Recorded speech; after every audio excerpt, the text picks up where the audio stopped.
some stuff in play, and then have a little bit of disruption, a little bit of permission, and a little bit of cards like Vapor Snag and Dismember to prevent the combo from going off. If you try to sit too much on the reactive stuff and don't apply a clock, you just get eaten up by cards like Dispel, or the deck just shifting game plans and becoming a control deck. Attacking probe here from Anderson. We'll see exactly what Adams is working with. A Lord of Atlantis, a Master. He's got a Vapor Snag over there. Then an Island and a Mutavault there for Adams. And this is the recipe. Richard is going to be able to put a clock into play. Island Walk is going to prevent Todd from blocking most likely. And then he's got Vapor Snag to prevent the combo from going off. So this is a very solid opening 7 for Richard. There's a basic Island. So those fishies will get to swim on that thing. Great flavor.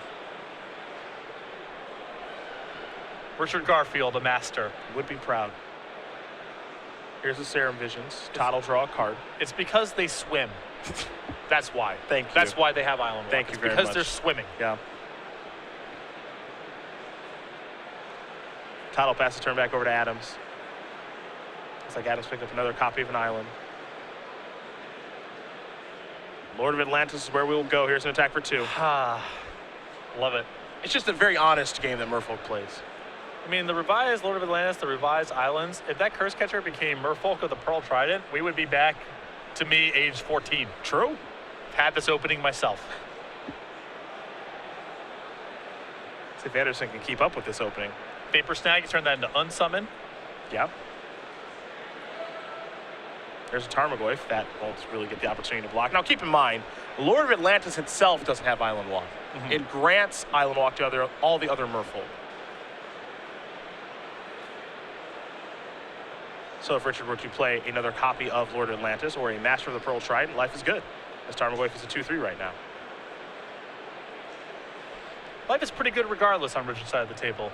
I would be happy with where I'm at. Mutavault plus Vapor Snag is a great 2-card pairing with what his opening is. Yeah.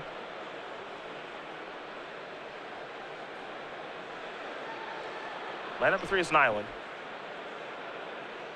There's another Lord.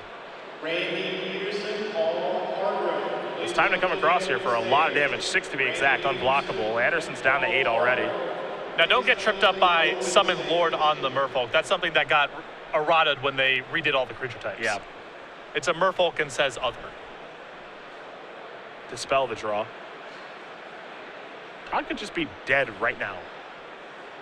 Yeah, I mean, we're looking at a turn 4 kill here with Todd playing a blocker and that not really mattering. He's got Deceiver Exarch, so that's at least 1 tap, but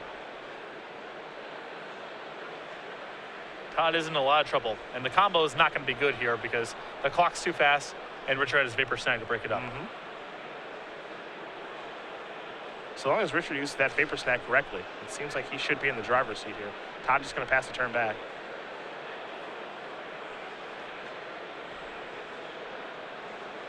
Abs will untap and draw.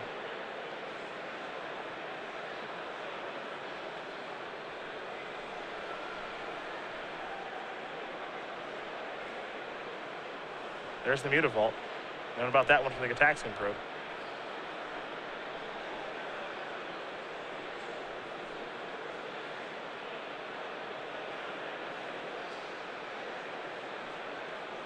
If I'm Richard, I'm just moving into combat here. Nothing crazy. See what's up. Yeah.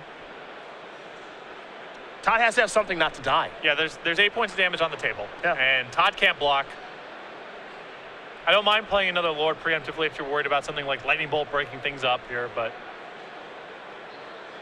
I wanted to go to the attack step. I think Todd's going to say, just 1 second, please.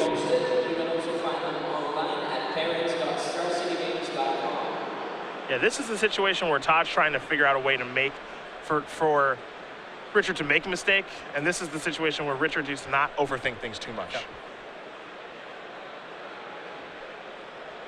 Anderson, I think I'm going to see him search up a basic mountain here. Yep.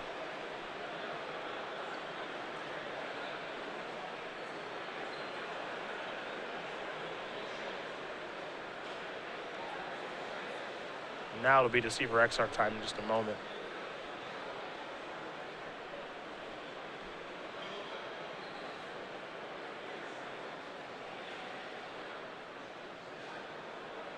There is an Exarch.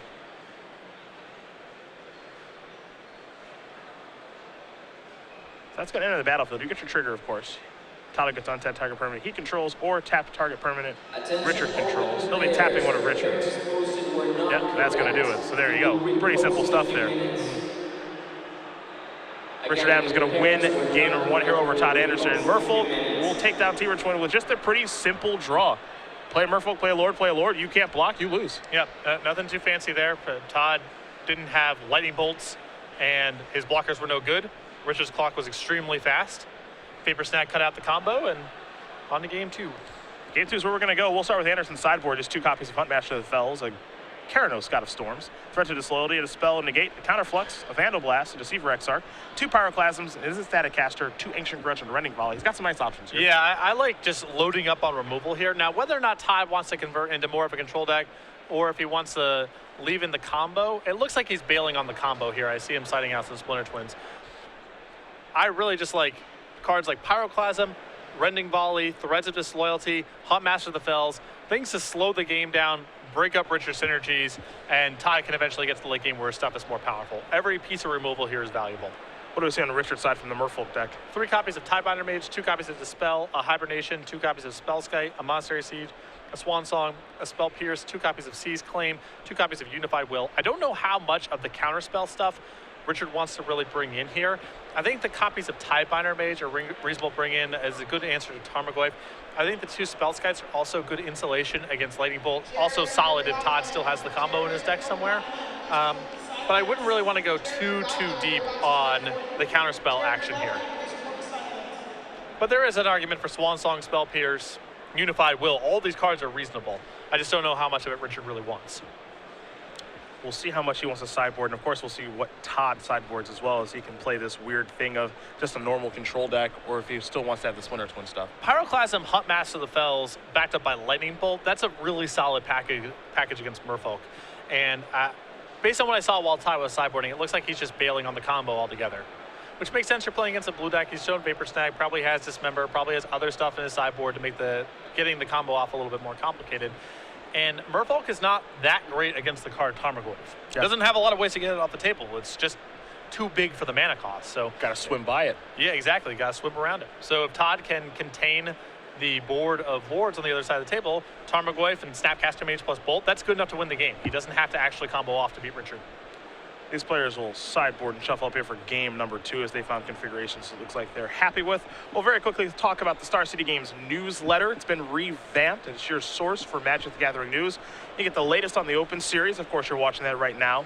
The Open Series Match of the Week. You can receive exclusive deck lists and advice from some of the best players on the website. You'll find columns from Ross Merriam, Jim Davis, Chris Van Meter, Brian Braun-Duin, exclusive only to the newsletter. You can catch up on all the event results, so the shifts on the leaderboard and players that do have buys coming in the Open Series events, as well as the Race to the Players Championship. And most importantly, an exclusive cardboard crack comic in there as well. Sign up for free, starcitygames.com/newsletter today. Also, you can find it at the top of the website too. It's been actually easier to find now, given that we've got some exclusive content there. So just go to the website. Right on the top, it's actually a heading, or you can use that URL, starcitygames.com/newsletter. Get signed up again for free today. All the matches, all the articles that are selected, those are cultivated by content coordinator Cedric Phillips, That's a man me.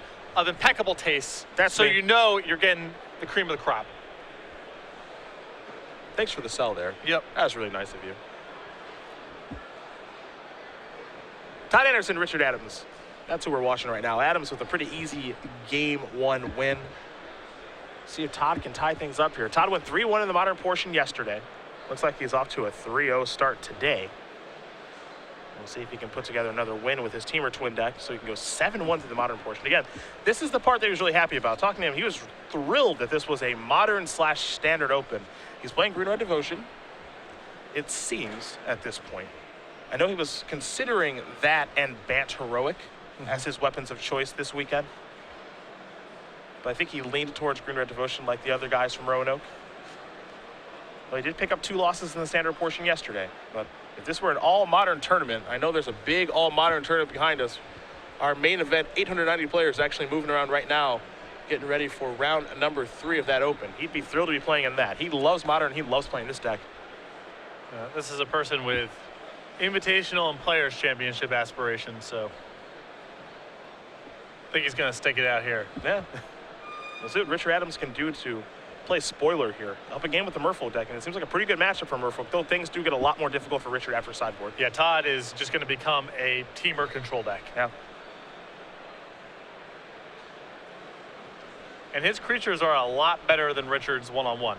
Richard's has got to get a lot of stuff in play for his creatures to be better than Todd's. And Todd just becomes a lot more equipped to prevent that from happening in the post-board games. A stomping ground to start things for Anderson. Adams with just an island and a passing of turn, so no Vial, no Curse Catcher to start things off. Scalding Tarn there for Todd. Adams with a second island, and now there's a Silvergill Adept. We'll have to reveal a Merfolk. It'll be Master of the Pearl Trident, which will allow Adams to draw a card. Maybe. And now he will draw. Anderson with a copy of Roast in hand. He'll start by sacrificing Scalding Tarn. We'll see what land he wants to dig up. I believe Todd also with Snapcaster Mage, Threads of Disloyalty, very clear what his plan is. Yep. Wear you down by killing all of your stuff pretty efficiently and leave you with 1 or 2 Merfolk against my 1 or 2 individually superior creatures. And Merfolk is a deck that works well as a group. They're a team. Pack rat style deck, as there's a Roast. Does Anderson have land number 3? Does not appear that he does, so he'll just have to Roast and pass that turn back. Does have a copy of Hunt Master of the Fells. That card's very good in the matchup. Adams with land number 3, which is a Mutavault. There's a Spreading Seas. Gonna put that on the Steam Vents instead of the Stomping Ground. Open players, welcome to A little surprised by that choice. Yeah, it seems like you cut him off of green mana at least, putting it on the Stomping Ground. Yeah. Anderson will take a draw. Looks like he picked up a copy of Misty Rainforest. Timely draw there. I'm curious to see how good Spreading Seas is against this deck, period, after sideboard. Yeah, I mean, if you're going to go after any land with Spreading Seas, it better be Stomping Ground. That's what it felt like to me, too. Todd going to put the Spreading Seas over here. Steam Vents is going to be a little off the screen to represent that he has an island. There's a Master of the Pearl Trident. It's the new school Lord of Atlantis.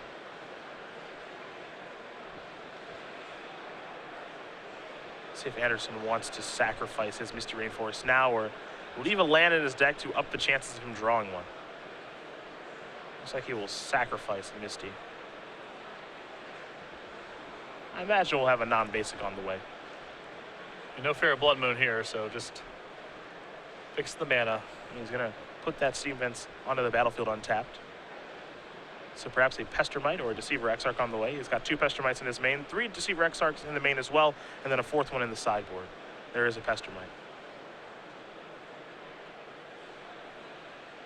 That's going to resolve. I'll tap down the island. There's a Dismember. And this is the kind of respect that you have to show a twin deck, because it wouldn't surprise me at all if Todd does not have Splinter Twin in his deck after sideboard at all. I think it was the first thing that Todd cut. Yeah. And if he's going to be using his Dismembers like that, which isn't necessarily a mistake, if Todd does have the combo, Richard's dead, it does open up the door for things like Hunt Master of the Fells to go uncontested. Island is land number 4, and we could see Hunt Master of the Fells number 1 here from Anderson in just a moment. Also has the opportunity to cast Snapcaster Mage and Flashback or Roast if you'd like. Also has a copy of Threads of Disloyalty in hand, so a lot of options here for Anderson.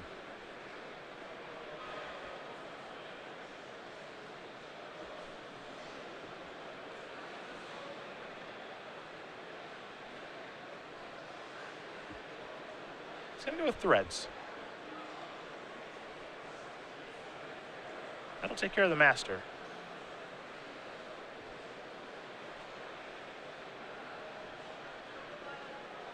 We'll I see like Anderson casting- pass the turn back in a moment. I like casting Threads here just because it's the most awkward card to try to resolve when Richard has mana available. Okay. As opposed to anything else, really.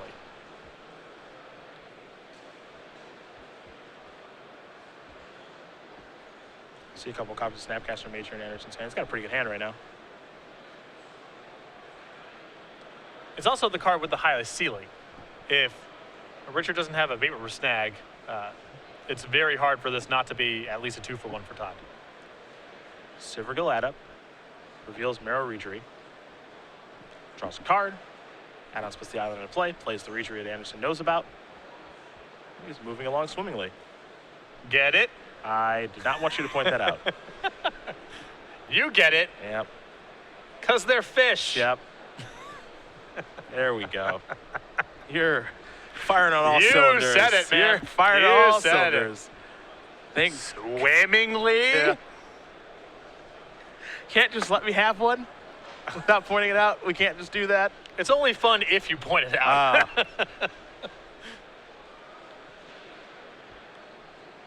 Master's going to trade. This is an exchange Todd's probably pretty happy with. Here comes Snapcaster Mage. It'll be a roast on the Reejery. This is the kind of game that he wants to play. Just trade my resources, kill your stuff. Here's a 2-for-1, here's a 2-for-1, here's a 2-for-1. You never get any synergies going because you need to get too many lords in play for that to happen. Yep. You'll draw lands eventually. Yep. Or curse catchers or vials. Your Master of Waves is pretty bad. Yep. Or I have Tarmogoyf, and Tarmogoyf's bigger than Master of the Waves, plus, you know, your elemental token. And does get 2 elementals because of the Spreading Seas. Combo. Yeah, indeed. There's a Sulphur Falls. Here comes Tarmogoyf, I think. Yep. Now, one card that Todd does have in his hand right now is actually a copy of his Staticaster. That's a real doozy against Master of Waves. Mm-hmm. Not so much the original card, but it's friends that it brings along. Tarmogoyf's pretty big here. This to be a 4/5.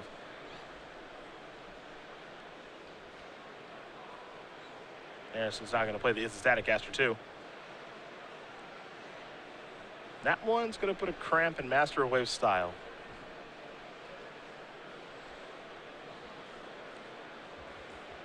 It's going to actually, going to be a copy of Unified Will. Never mind. That kind of came out of nowhere. I didn't know how much of the combo here he was going to be bringing in. Yep. Or, excuse me, the counter spells rather, not the combo. Don't see Unified Will a ton. Counter target spell if you control more creatures than that spell's controller.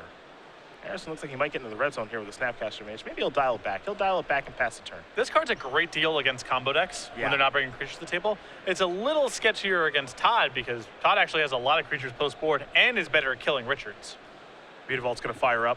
Dismember's going to take care of Tarmogoyf. It's a 4/5. Adams has to take 4 to cast it. Now Adams, I believe, cardless. He's just kind of all in here. Snapcaster Mage is going to try to trade with something. Looks like it's going to trade with Master of Waves token. Can't trade with Mutavault. It's a 3/3. Remember that interaction from the Blue Devotion days? Yep.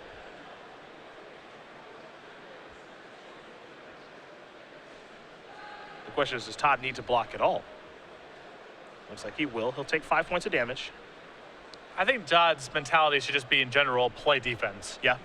You know, his game plan here is just to try to run Richard out of resources by trading as much as possible. And Adams actually does have 2 cards left. One of them is an island. Don't have a great look at the other one. But here's a Hunt Master of the Fells. That's going to come into play. It'll trigger. It'll bring a wolf along with it past that turn. Anderson up to 13. Again, just trying to trade resources a bunch. Looks like Anderson did draw a copy of Ancient Grudge. No targets for that right now. It's always interesting bringing Ancient Grudge against this deck because killing Vial is pretty important. Though it depends on the stage of the game you're in. Absolutely. Mutavault's going to fire. We saw Master of the Pearl Tribe. That was the draw for the turn. Island Walk is a real big deal here. It's an attack for 3. Elementals don't get to walk on islands. So you'll get a trade there. But the Mutavault is a 4-power creature. The Master Wave is a 3-power creature, so Anderson's in some trouble. It is both a Merfolk and an Elemental. And now Todd has access to the risky play, which is just past the turn, hope to flip your Hunt Master, kill the Master. But if Richard has anything to play, it's a mess.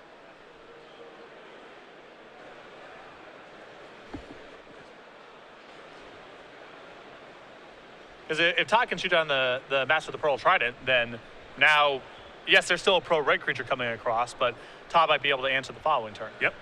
And he does have a Snapcaster Mage in hand. Yeah, and it looks like Todd just passed in hopes of setting this up. Another copy of Dismember, and that is going to do it. Richard Adams is going to win this match here over Todd Anderson. 2-0. Merfolk will take care of Teamer Twin. Looks to be a pretty tough matchup there for Teamer Twin. Well, game one definitely appeared tough. Todd there, he's siding in a lot of creatures, and a lot of his spells outside of Lightning Bolt aren't particularly good. He died with a Snapcaster in his hand. Yeah. They really